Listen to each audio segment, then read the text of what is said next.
ഏതായാലും ഇപ്പോൾ മറ്റൊരു പ്രധാനപ്പെട്ട വാർത്ത വരികയാണ്. തൊണ്ടിമുതൽ കേസിൽ ശിക്ഷാവിധി മരവിപ്പിക്കണമെന്ന ആന്റണി രാജുവിന്റെ ആവശ്യത്തെ എതിർക്കുകയാണ് പ്രോസിക്യൂഷൻ. സ്ഥാനാർത്ഥിത്വം മൗലികാവകാശമല്ലെന്ന് പ്രോസിക്യൂഷൻ വാദിക്കുന്നു. ആന്റണി രാജുവിന്റെ അപ്പീലിൽ ഹൈക്കോടതി വാദം കേൾക്കുകയാണ്. പ്രോസിക്യൂഷൻ ഇപ്പോൾ എതിർപ്പ് അറിയിച്ചത് തെരഞ്ഞെടുപ്പിൽ മത്സരിക്കാനായി ശിക്ഷാവിധി മരവിപ്പിക്കണമെന്നതായിരുന്നു ആന്റണി രാജുവിന്റെ ആവശ്യം. ശ്യാം ദേവരാജും അനിൽ ഇമ്മാനുവലുമാണ് ചേരുന്നത്. വിശദാംശങ്ങളുമായി ആദ്യം ശ്യാം ദേവരാജിലേക്ക് പോയാൽ, ശ്യാം, എന്തൊക്കെയാണ് ഇന്നിപ്പോൾ കോടതിയിൽ നടന്നിട്ടുള്ള കാര്യങ്ങൾ?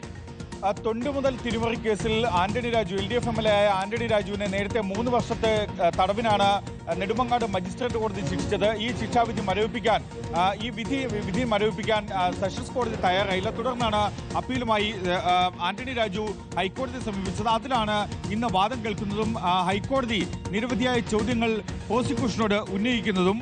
ആരാണ് തൊണ്ടിമുതലിൽ മാറ്റം വരുത്തിയത് എന്നതിൽ വ്യക്തത വരുത്തണമെന്ന് ഹൈക്കോടതി പ്രോസിക്യൂഷനോട് നിർദ്ദേശിക്കുന്നുണ്ട്. ഒപ്പം മയക്കുമരുന്ന് ഒളിപ്പിച്ചു വെച്ച അടിവസ്ത്രം തിരിച്ചു നൽകാൻ മജിസ്ട്രേറ്റ് നിർദ്ദേശം നൽകിയോ എന്ന ചോദ്യത്തിനും മറുപടി നൽകണം. ജൂനിയർ അഭിഭാഷകനായ ആന്റണി രാജു തൊണ്ടിമുതൽ വാങ്ങി നൽകിയത് കക്ഷിക്ക് വേണ്ടിയല്ലേ എന്നാണ് ഹൈക്കോടതിയുടെ മറ്റൊരു ചോദ്യം. അഭിഭാഷകൻ കക്ഷിക്ക് വേണ്ടി ജോലി ചെയ്തു എന്നതിനപ്പുറം എന്താണ് കുറ്റകൃത്യമെന്നും ഹൈക്കോടതി ചോദിക്കുന്നു. ആന്റണി രാജുവാണ് തൊണ്ടിമുതലിൽ കൃത്രിമത്വം കാട്ടിയതിന് എന്നതിന് എന്താണ് തെളിവ് എന്നാണ് ഹൈക്കോടതിയുടെ മറ്റൊരു ചോദ്യം. ആന്റണി രാജു കുറ്റം ചെയ്തുവെന്ന കണ്ടെത്തലിലേക്ക് മജിസ്ട്രേറ്റ് കോടതി എങ്ങനെ എത്തി? കേസിലെ സാക്ഷിയായി ഓസ്ട്രേലിയൻ പൗരനെ വിസ്തരിച്ചോ എന്ന കാര്യവും കൂടിയാണ് ഹൈക്കോടതി ചോദിച്ചത്. 2 അടിവസ്ത്രങ്ങളിൽ ഏതാണ് കൊണ്ടുപോയത്, ഏതാണ് മാറ്റം വരുത്തിയത് എന്നും തിരിച്ചറിഞ്ഞോ എന്നും ഹൈക്കോടതി ചോദിച്ചു. ഹൈക്കോടതിയുടെ ചോദ്യങ്ങളിൽ ഇന്ന് പ്രോസിക്യൂഷന് കൃത്യമായ മറുപടി നൽകാനായില്ല. തുടർന്നാണ് മറുപടി നൽകാൻ പ്രോസിക്യൂഷൻ സാവകാശം തേടിയത്.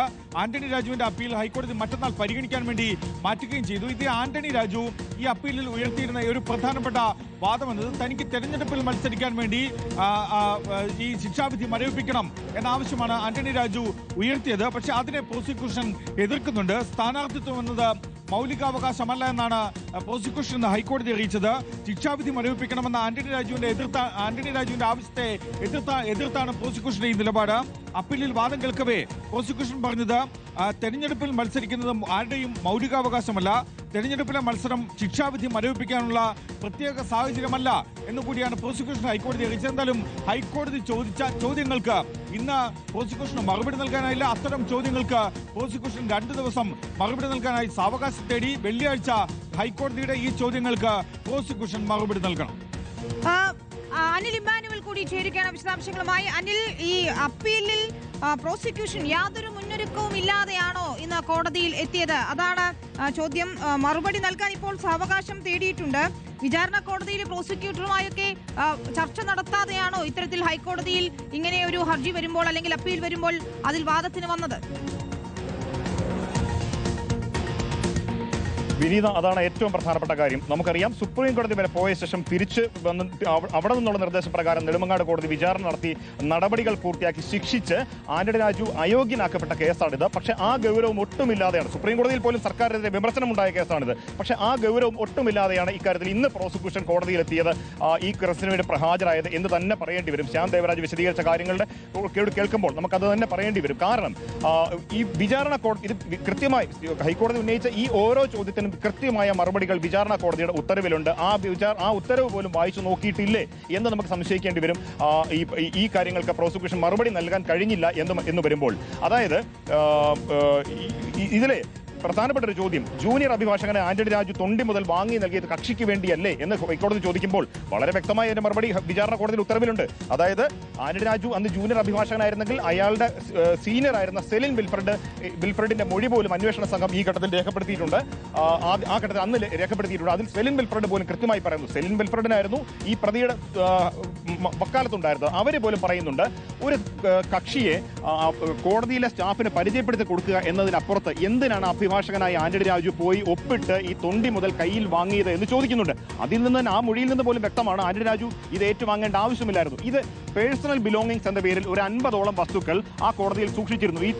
ഈ ലഹരി വസ്തു കടത്തിയ അടിവസ്ത്രത്തിനൊപ്പം തന്നെ മറ്റൊരു നമ്പറിട്ട് 50ഓളം പേഴ്സണൽ ബിലോങ്ങിങ്സ് ഉണ്ടായിരുന്നു. അതിലും അയാളുടെ ചില വസ്ത്രങ്ങളും അടക്കമുള്ള സാധനങ്ങളാണ് ഉണ്ടായിരുന്നത്.